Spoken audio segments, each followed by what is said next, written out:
Hey listener, I hope you like the first two chapters of the novel till the last breath. Now let's continue with the third chapter.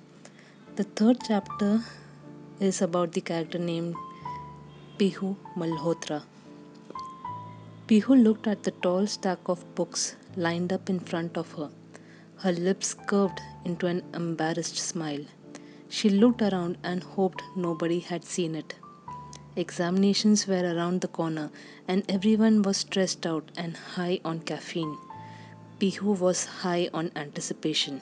She had finished the course twice. Pihu's parents were ecstatic when she had cracked the All India medical examinations and decided to go to Maulana Azad Medical College, one of the best medical colleges in India. Pihu had smiled, shaken hands, and hugged. She knew it was just the beginning. School never offered her the opportunity to bury herself in course books the way she had always wanted to. The course was never a challenge. The entrance examinations were a necessary evil. She knew she would sail through.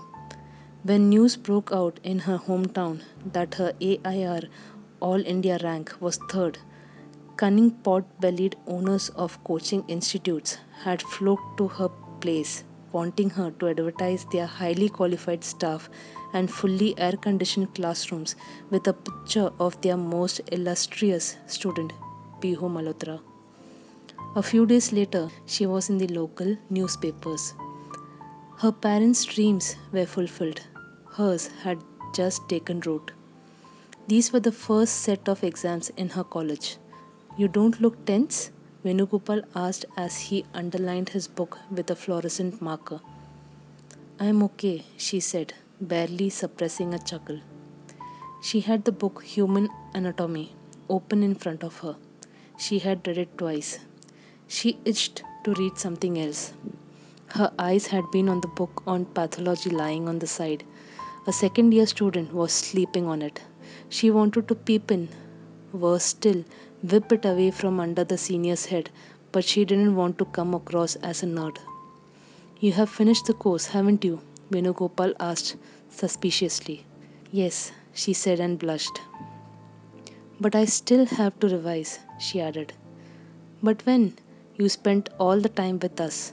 When did you get the time? I didn't see you study. Promise you won't tell anyone?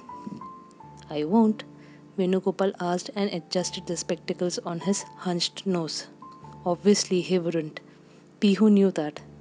Venugopal and Pihu were destined to be friends after the first roll call in their class of 335 students. Their roll numbers were consecutive since Venugopal's full name was P. Venugopal, where P stood for something unpronounceable for North Indians. They were partners in dissection and had cut open their first corpse together. It's the sort of thing that binds two doctors together for the rest of their lives. Kind of what it means for two engineering students to have the first peg of whiskey together. Other than that, they were very similar. Middle class families, dads in government service, mothers as housewives, and CBSE toppers of their own regions. In a parallel universe where North and South Indians got along, it was a match made in heaven. In the past 3 months, they had become the best of friends. They never kept anything from each other. They didn't have to, since they led simple lives. Simple people with simple desires. They had nothing to hide. They have never partied, never smoked, never drank. Neither of them had stayed out of their houses after 8. They never felt the need to. I had gone through a few books before I joined college. Pihu said, You had? Which ones? Anatomy, physiology, general pharmacology, a few others. A few others? That's like the whole course. Venugopal gasped. I always wanted to read them ever since I started preparing for medical entrances. That's all I have ever wanted to do. You are crazy. Why would you? I have always wanted to be a doctor, ever since the time I was a little kid. At first, I thought I liked the candy my pediatrician gave me, but slowly it became an obsession. I used to fake illness as a kid so I could go to the clinic and hear the doctor talk about various medicines and cures. It's everything I have ever wanted to do. Haven't you? Pihu purred and batted her eyelashes shyly. I have always wanted a career, and being a doctor was one. Venugopal responded. But you are awesome. You will be a great doctor. Thanks. Pihu blushed. So will you? I hope so. But why didn't you tell me before? You could have taught me. I'm struggling here. I can still teach you, she said. Venugopal pushed the books towards her, rested his chin on his knuckles, and commanded, Teach. I didn't want you to think I was a freak, Pihu said softly. I don't need to tell you that, Venugopal laughed. Pihu always thought of Venugopal as a sweet, well mannered guy. He was from Chennai, Tamil Nadu, and barely spoke any Hindi. Pihu had spent the first few weeks forcing him to talk in Hindi and laughing her head off. Somewhere between the lectures on human lungs and lymph nodes, Pihu knew she had found a friend for life. She loved the way he cursed the Delhi food, complained about the egregious hotel canteen's sambar, and how he pronounced mall as mal. Their bond strengthened over countless meals of butter chicken and shitty sambar and arguments about which tasted better. Pihu stared at the books again, wondering what had gone wrong. Fear clouded her mind. A million possibilities battled each other and she cried. She had read about hypochondriasis of medical students, a condition in which medical students diagnose themselves with diseases they don't have. It stems from the paranoia one suffers from after obsessing over different symptoms throughout the day. But she knew for a fact that she wasn't imagining things. She had left the examination hall 30 minutes before the scheduled time. She knew all the answers. She had wanted to write them. The pen was in her hand and the answers in her head, but her hands had cramped. It wasn't the fear of the examination. She didn't know what it felt like to be afraid of an examination. There was something wrong with her hands. It wasn't the first time she had felt it, but she had chosen to ignore it earlier. She had tried moving her hand in vain. After struggling with intermittent pain and lack of sensation for half an hour, she had started to write. She had written 3 beautiful answers when the pain and the lack of sensation came back. She had tears in her eyes. She didn't know what was wrong with her hand. Every page from every medical book she had read came rushing back to her mind. Her head hurt. Tears streamed down her face. Half an hour before the exam ended, she left the hall, tears in her eyes and strange cramps in both her hands. Why haven't you been picking up your calls? Venugopal asked, worried and flustered. Venugopal had been calling her for quite some time now. Pihu had disconnected all calls till she asked him to join her in the library. There is something wrong with me, she explained. I had not given it too much thought earlier, but I know something is definitely wrong with me. Yes, I know. You study too much, Venugopal suggested and smiled. It's not that. It's the examination. What? You did well, right? Everything you taught me was perfect. It was like you knew the answers beforehand. You are teaching me everything from now on. He chortled. I didn't write anything after the third question, Pihu said, tears flooding her eyes. Hey, are you crying? What happened? Were you nervous? But you knew everything, didn't you? I knew everything. Did you blank out? Venugopal asked, concern writ across his face. No, I knew the answers. Shh, the librarian asked them to be silent. Then what happened? I couldn't write. My hand. I had no control over it, she said and broke down in small sobs. Venugopal looked puzzled. He took her hand in his palms and applied pressure at a few points. He asked her if she had any sensation in her hand. Pihu could feel the warmth in Venugopal's touch, but she knew something was wrong. Why can't I feel it? Can you feel my touch? Venugopal asked. I'm scared, she said. She picked up a pencil from her neatly arranged geometric box. She tried to write her name on the piece of paper in front of her. She couldn't control it. Venugopal watched in horror as she scribbled. It wasn't the usual curvy, artistic font she used to write in. It was hardly legible. It looked like she was using the wrong hand. I can't control my hand. Let's see a doctor. I wanted to be a surgeon, she said, and put her head down on the books. She cried. Come on, Pihu. You don't know what it is. It could be something as simple as vitamin C deficiency. There are cases reported where vitamin C deficiency causes paralysis. Even if it's not that, there could be a million other innocuous reasons. I think you are overreacting, Venugopal assured her. What if it's not an innocuous reason? What if it's something more? She asked, her voice breaking off in sobs. She looked at her hand, pale and useless. Stop being so negative. Maybe it's not that bad. This can't happen to me. Maybe Venugopal is right. All the possible causes for the symptom started to shadow her mind. She was freaking out. Her tears were uncontrollable. What was it? Stroke? Nerve injury? Poliomyelitis? Botulism? Spina bifida? Multiple sclerosis? Guillain-Barré syndrome? All of a sudden, it looked as if she could have every disease she had read about till now. The deadlier the disease, the more convinced she was about its possibility. Sleep evaded her that night as she looked up every possible cause of a problem. By next morning, she had a list of 89 possible causes. She scheduled herself for a plethora of blood tests the next day. Venugopal had a horrendous next exam. Pihu and Venugopal had spent the night looking over all the possible causes of Pihu's loss of control of her hand. They narrowed it down to the 20 types of blood tests and visited a pathology lab at night, rather late for them. She didn't want to trouble him, but he had insisted. Pihu waited for him outside his examination hall the next day with her blood test results in hand.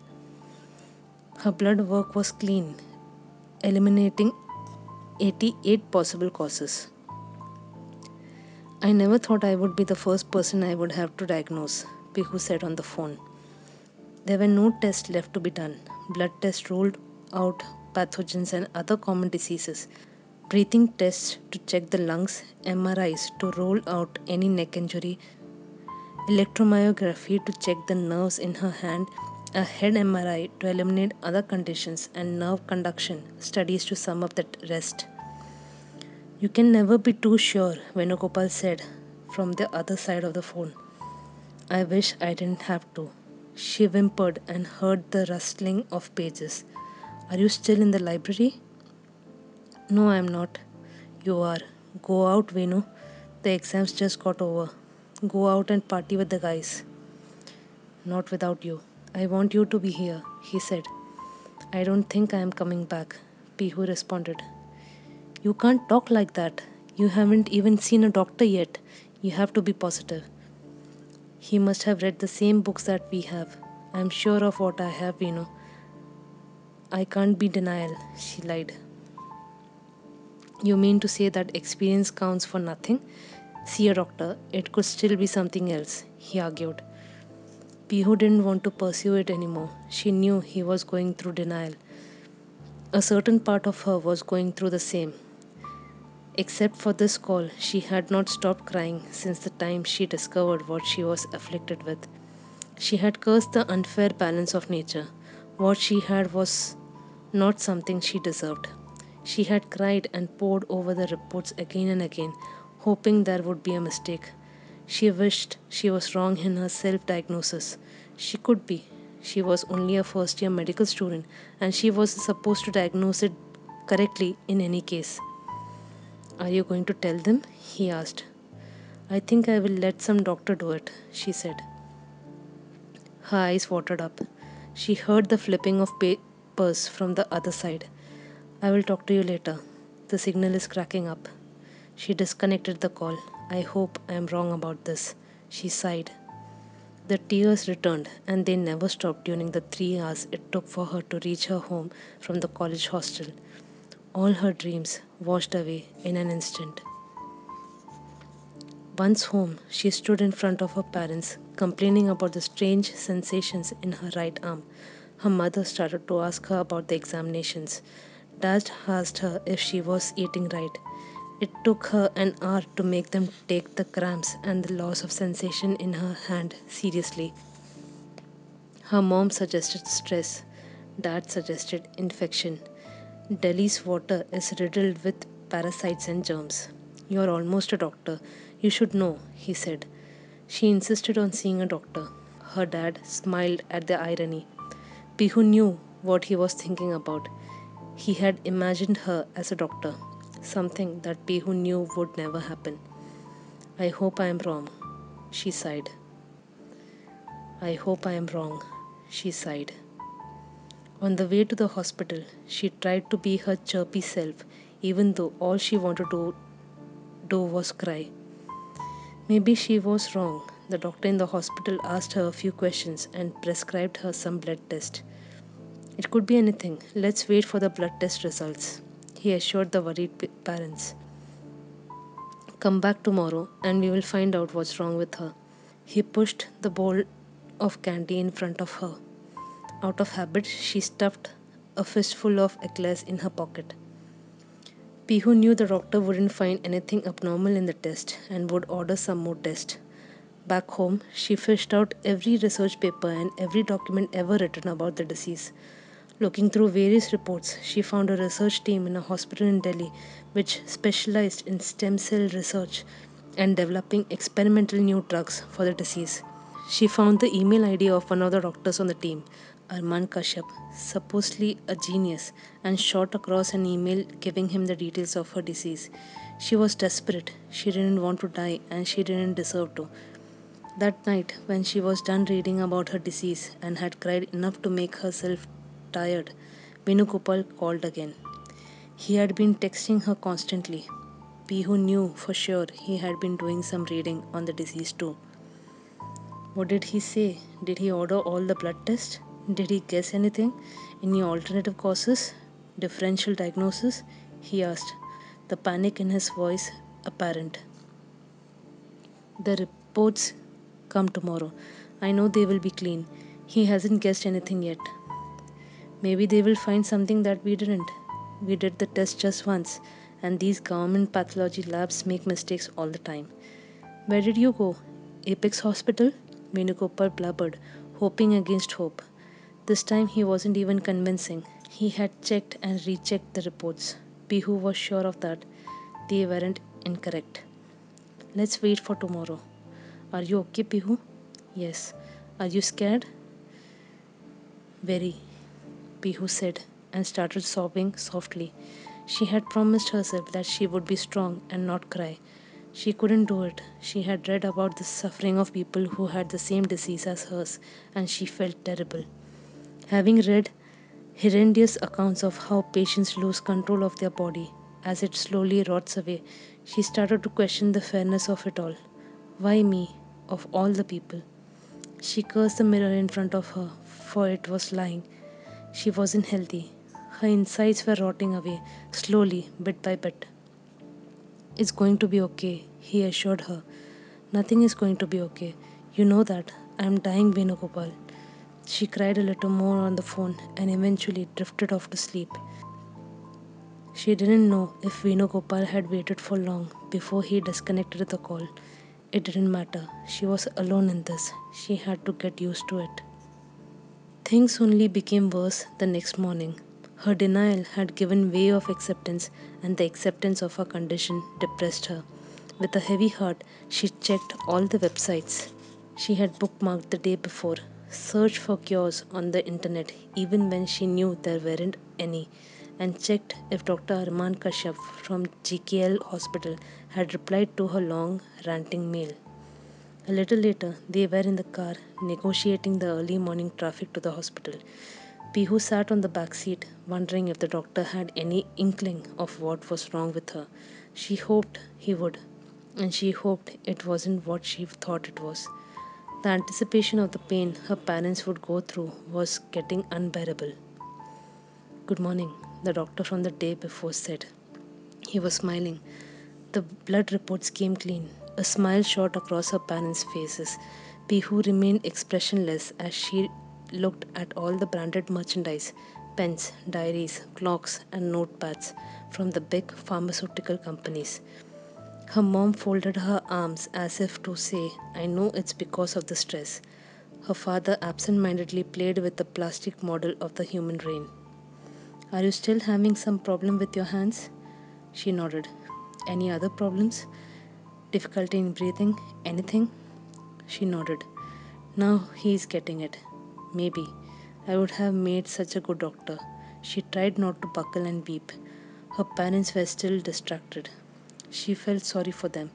Again, she stuffed her pocket with a fistful of eclairs. The doctor looked at her parents and started to ask them about their families. So, Pihu's grandparents? They are still alive? They let the doctors know whatever he needed, and the doctor noted everything down on a small pad. She knew he was yet to make any sense of it, but he had a hunch about what Pihu had. We need to do some more tests, he said, to crack the nerve reactions. Nothing major, the doctor smiled. Pihu smiled back at him. Does he know? Why is he smiling? I'm sure it's because of stress. She's a medical student. Lots of pressure, big books, late nights. She's a brilliant student, topped the region in her board examinations. She wants to be a surgeon. Her mom's chest swelled with obvious pride. The doctor nodded approvingly. Do you know what's wrong with her? Her father asked, keeping down the fake brain. Please don't ask, Dad. I'm dying. Slowly. Please don't ask. Let's wait for the results, the doctor answered and whisked her away to the testing room. It took the doctor 3 hours, a battery of tests, and consultations with other doctors to come to the conclusion Piu had reached days before.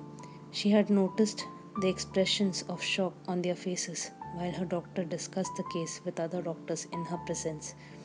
As they talked and looked in her direction with pity on their faces, she was sure she didn't know that she already knew. Some of them even called their counterparts in the other hospitals for a second opinion. Did you figure it out yet? She asked the doctor, who shifted restlessly in his place. We are just getting a final confirmation from an expert doctor in Mumbai, he said. She felt sorry for the doctor too. Why should he be a part of the gloom that was about to engulf her family? I know what I have, doctor, she said. Her head hung low. Excuse me? I am a medical student, first year, Maulana Azad. I did the test myself. What test? The shock on the doctor's face snowballed into concern and pity. I have ALS. I know there is no genetic history.